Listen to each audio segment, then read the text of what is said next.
God is good all the time. 예. 아, 이제 완연한 가을인 것 같습니다. 항상 가을만 되면 예전에 생각이 나는 게 하나가 있는데, 항상 어떤 사모님이 제게 가을을 타시나요? 물어보셨습니다. 이제 결혼하고 나서는 안 물어보시더라고요. 예. 자, 그런 걸 보면은 가을은 뭔가 이렇게 날씨가 추워지면서 뭔가 이제 옆구리가 시려하는 그러한 사람들이 많은 것 같습니다. 그런데 어제 이제 여러 형제님들과 자매님들이 이제 심포지엄 발표하는 걸 들으면서, 이 세상 사람들은 옆구리가 시려하는데 여기 분들은 또 하나님 안에서 뭔가 이렇게 영적으로 성숙하고자 이렇게 또 책을 읽고 말씀을 묵상하고 또 진심 어리게 이렇게 쓰는 것을 들으면서 그래도 아직까지 소망이 있구나 라는 것을 느꼈습니다. 이 가을 우리가 옆구리 시려하지 않고 하나님의 말씀을 더 깊이 묵상하면서 영적으로 더 성숙하는 계절이 될 수 있기를 기도합니다. 다 같이 오늘 요절 말씀 에스겔서 37장 4절과 5절을 같이 읽고 기도하고 시작하도록 하겠습니다. 시작. 또 내게 이르시되 너는 이 모든 뼈에게 대언하여 이르기를 너희 마른 뼈들아 여호와의 말씀을 들을지어다. 주 여호와께서 이 뼈들에게 이같이 말씀하시기를 내가 생기를 너희에게 들어가게 하리니 너희가 살아나리라. 기도하겠습니다. 하나님 아버지, 이 시대에 들리는 소식들이 힘든 소식만 들리고 또 저희 스스로를 돌아봐도 또 하나님 안에서 많이 부족하고 또 한 것을 생각할 때 참으로 이 시대와 저희 자신들에게 소망을 두기가 쉽지 않습니다. 그렇지만 또 하나님께서 오늘 말씀을 통해서 또 저희에게 또 새로운 또 소망을 가질 수 있도록 저희에게 말씀하시고 또 희망의 메시지를 주시는 것을 인하여 감사를 드립니다. 저희가 이 하나님의 이 말씀을 깊이 받을 수 있도록 도와주시고 새로이 하나님이 주시는 이 소망을 품고 이 시대를 살아갈 수 있도록 도와주십시오. 감사하며 우리 주 예수님의 이름으로 기도드렸습니다. 아멘. 이 시대를 살아가는 사람들의 비극 중에 하나는 나이를 먹을수록 소망이 점점 쪼그라들거나 아예 없어져 버린다는 것입니다. 이런 면에서 볼 때 대부분의 사람이 사형수와 비슷하다고 할 수 있습니다. 왜냐하면 사형수는 내일 자체가 없어서 소망을 가질 수가 없기 때문입니다. 그런데 우리를 살펴보면 내일은 당연히 있다고 하지만 내가 꿈꾸는 정말 소망다운 소망은 현실에 부딪혀서 사라져버리고 당장 눈앞에 먹고 사는 문제의 해결에 급급한 자신을 보게 될 때가 참으로 많습니다. 하나님은 우리 믿는 자의 인생이 그저 이렇게만 현실에만 급급한 인생이 되기를 결코 원하지 않으십니다.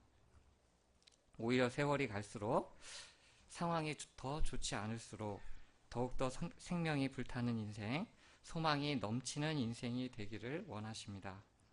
어떻게 이러한 인생을 살 수 있습니까?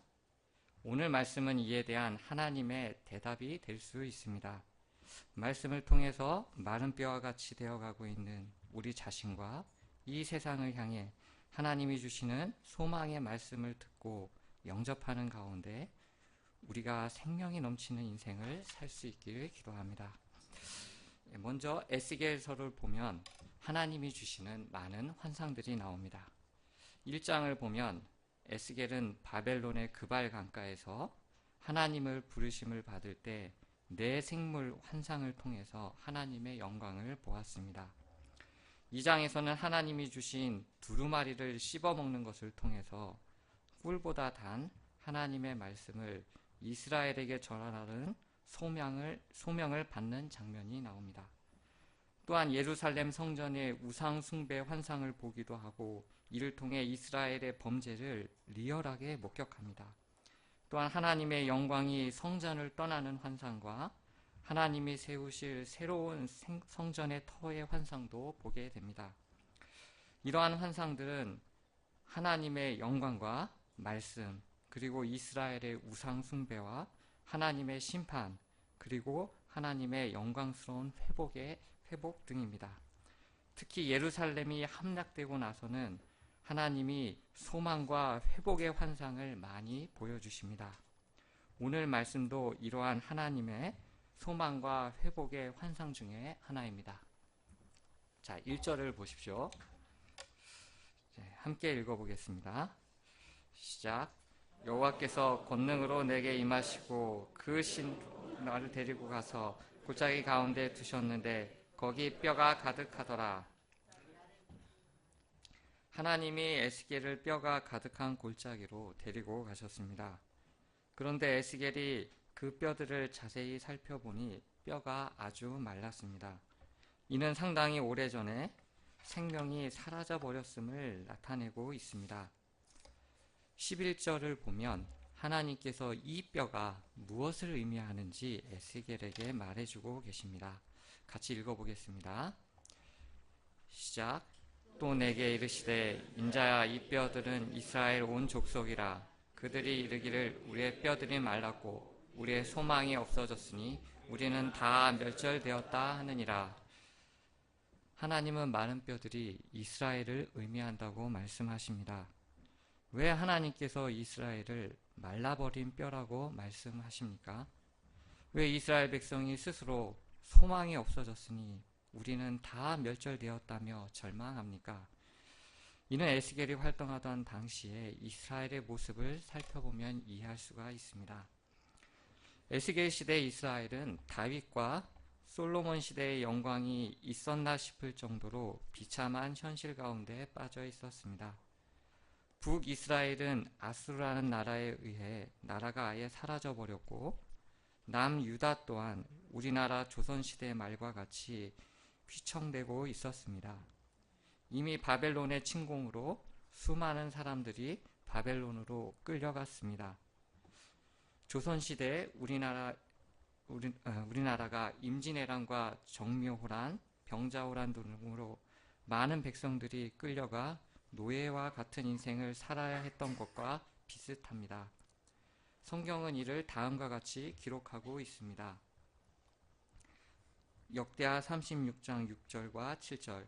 바벨론 왕 느부갓네살이 올라와서 그를 치고 그를 쇠사슬로 결박하여 바벨론으로 잡아가고 느부갓네살이 또 여호와의 전 기구들을 바벨론으로 가져다가 바벨론에 있는 자기 산당에 두었더라. 이것이 1차 침입입니다.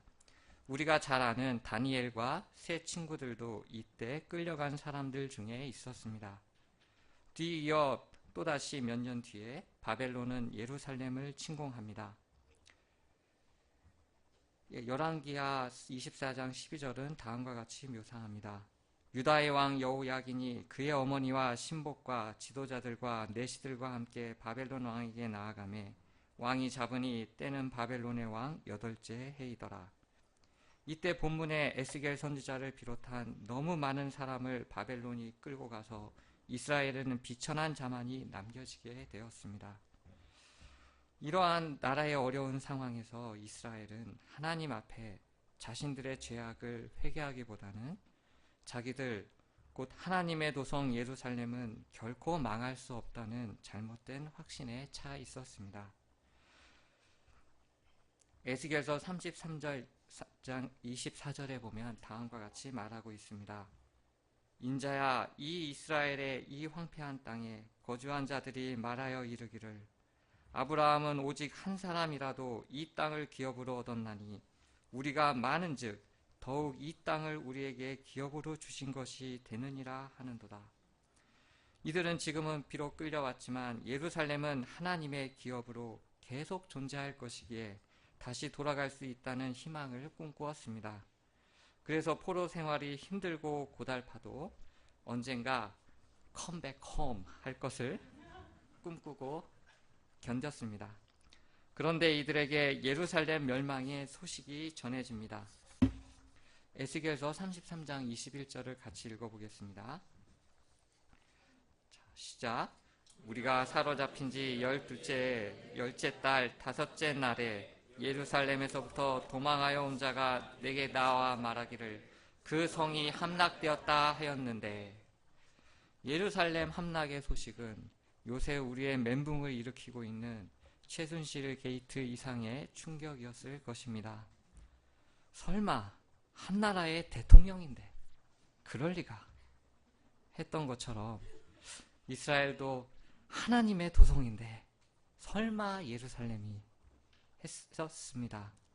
믿었던 최후의 믿음과 소망이 뼈가 말라버리고 소망이 멸절되었다고 할 정도로 무너졌습니다. 이제는 희망이 절망으로 바뀌고 희망을 가지는 것이 오히려 더 잔인해 보였습니다. 왜냐하면 예루살렘을 멸망시킨 바벨론은 주변의 모든 나라들을 정복하고 최강대국으로 부상했고, 이스라엘 사람들이 가졌던 하나님이 보호하신다는 믿음도 이제는 깨어져 버렸기 때문입니다. 이러한 상황에서 하나님이 주시는 회복과 소망의 메시지가 이스라엘 사람들에게 전혀 들어가지 않았습니다.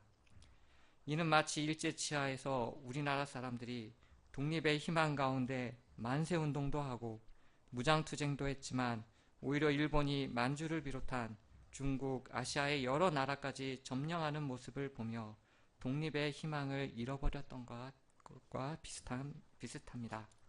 이제 이스라엘은 하나님이 주시는 희망의 말씀을 들어도 전혀 반응하지 않고 현실 가운데 소망을 잃어버린 마른 뼈와 같이 되어버렸습니다. 심이 말라 생명을 느낄 수 없는 이 마른 뼈들을 보고 있는 에스겔에게 하나님이 무엇이라고 말씀하십니까? 4, 5절을 같이 읽어보겠습니다. 시작.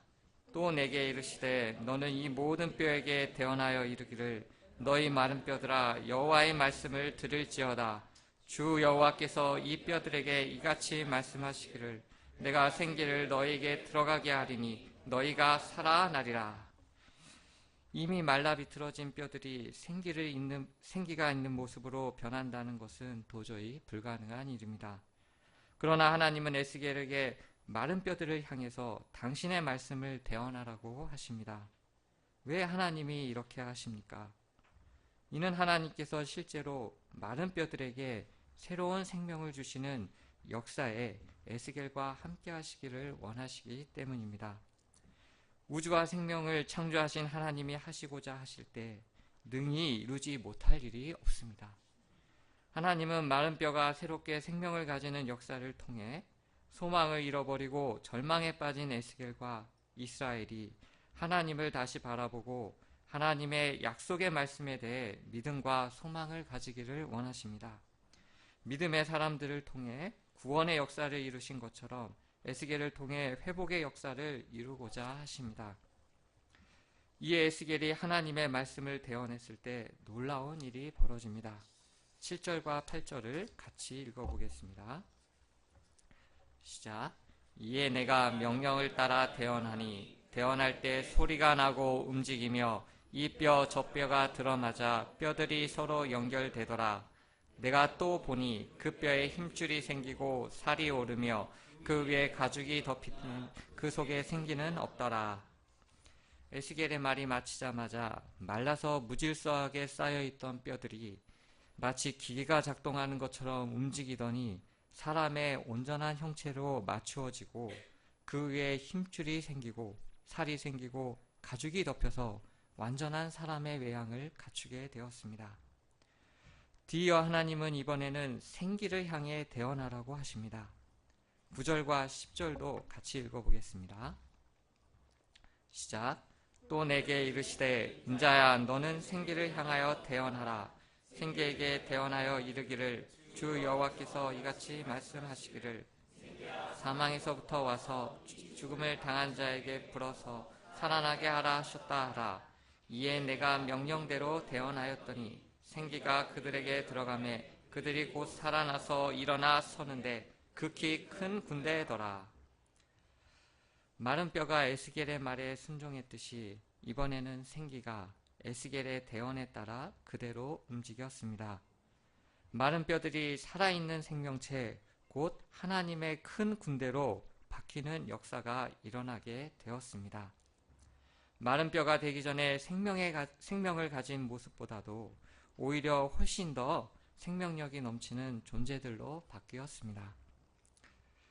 이 놀라운 환상을 보여주신 후 하나님은 이제 에스겔에게 소망을 잃고 절망에 빠져 있는 이스라엘 백성들을 향해 당신의 약속의 말씀을 대언하라고 하십니다. 자, 12절을 보십시오. 같이 읽어보겠습니다.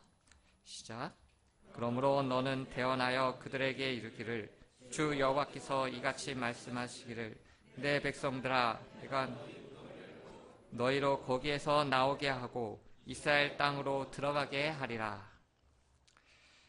하나님은 이스라엘의 맹붕이 되어버린 영적인 상태와 당시 최강대국 바벨론의 국력을 모르고 계시지 않습니다. 그럼에도 이스라엘이 다시 돌아가리라는 약속을 하십니다. 이스라엘이 우상숭배에 빠지고 잘못된 믿음에 근거하여 멸망할 수 없다 할 때는 심판하셨지만 이제는 아무런 희망이 없다고 하는 이때 믿고 의지할 바가 모두 사라졌다고 하는 지금 하나님은 새롭게 소망의 약속을 하십니다. 그러면 하나님 앞에 잘한 게 없는 이스라엘, 오히려 우상 숭배와 잘못된 믿음에 빠졌던 이스라엘을 하나님은 왜 회복시키겠다고 하십니까?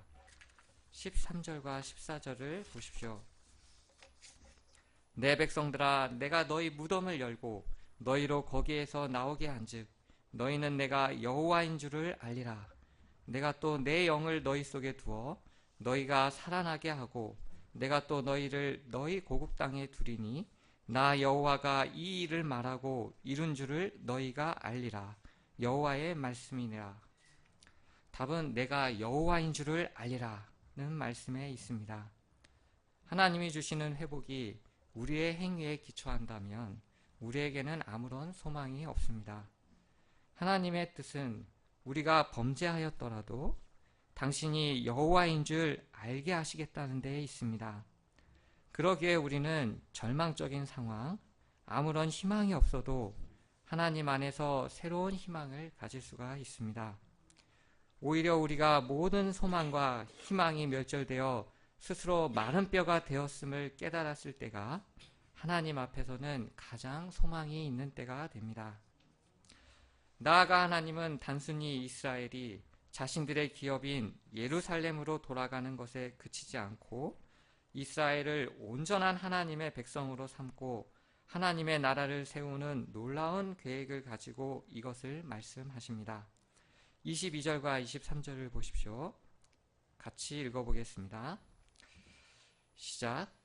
그 땅 이스라엘 모든 산에서 그들이 한 나라를 이루어서 한 임금이 모두 다스리게 하리니 그들이 다시는 두 민족이 되지 아니하며 두 나라로 나누이지 아니할지라. 그들이 그 우상들과 가증한 물건과 그 모든 죄악으로 더 이상 자신들을 더럽히지 아니하리라. 내가 그들을 범죄한 뜻에서 구원하여 정결하게 한즉 그들은 내 백성이 되고 나는 그들의 하나님이 되리라. 보잘것없는 백성, 이제는 아무런 힘이 없고 범죄하기 잘하는 백성, 스스로도 이제는 마른 뼈와 같이 소망이 멸절되었다고 한탄하는 백성을 하나님은 심히 사랑하십니다. 너무 사랑하시기에 징계하셨지만 다시 회복시키시고 정결하게 하여 하나님의 자녀로 삼으시고자 하십니다. 하나님은 이 약속을 이스라엘을 멸망시킨 바벨론이 당시 가장 잘 나가던 시절, 즉 가장 이스라엘에게는 소망이 없던 시절에 주십니다. 하지만 하나님은 이 세상 나라의 권세와 관계없이 당신의 약속을 이루십니다. 정확히 이스라엘 멸망 후 정확히 70년이 지난 시점에 바벨론이라는 나라를 패하시고 페르시아가 일어나는 세상 역사의 변화를 통해 실제로 당신의 약속을 이루셨습니다. 역대하 36장 23절은 다음과 같이 묘사합니다. 바사왕 고레스가 이같이 말하노니 하늘의 신 여호와께서 세상 만국을 내게 주셨고 나에게 명령하여 유다 예루살렘의 성전을 건축하라 하셨나니 너희 중에 그의 백성된 자는 다 올라갈지어다. 너희 하나님 여호와께서 함께 하시기를 원하노라 하였더라. 하나님은 바사왕 고레스의 마음을 움직이심으로 이스라엘 백성이 예루살렘으로 돌아와 새롭게 성전을 건축하고 성벽을 재건하는 상상할 수 없던 기적의 역사를 이루셨습니다. 바로 성경에 기록된 에스라와 느헤미야의 역사가 바로 그것입니다. 이처럼 하나님은 마른 뼈와 같은 우리 인생들을 긍휼히 여기사 소망을 주시고 능히 약속을 이루시는 하나님이 되십니다. 돌아보면 오늘날도 도처의 마른 뼈와 같은 영혼들이 산을 이루고 있음을 보게 됩니다. 멀리 갈 필요 없이 자기 자신을 보면 됩니다. 예수님을 알기 전이나 예수님을 알고 나서나 내용은 다르지만 마른 뼈처럼 소망을 가지기 어려운 건 동일합니다. 예수님을 만나기 전에는 성적으로 인해 마음에 들지 않는 외모와 크지 않은 키로 인해서 아니면 내성적인 성격으로 인해서 어떤 분은 어려운 가정 환경으로 인해서 어떤 분은 쓰디쓴 시련의 상처로 인해서 그리고 어떤 분들은 기대했던 대학 생활이 주는 실망감으로 인해서 절망할 때가 많이 있습니다. 예수님을 만나고 나서는 어떻습니까? 물론 예수님을 만나면 나의 인생에 소망과 희망이 생깁니다.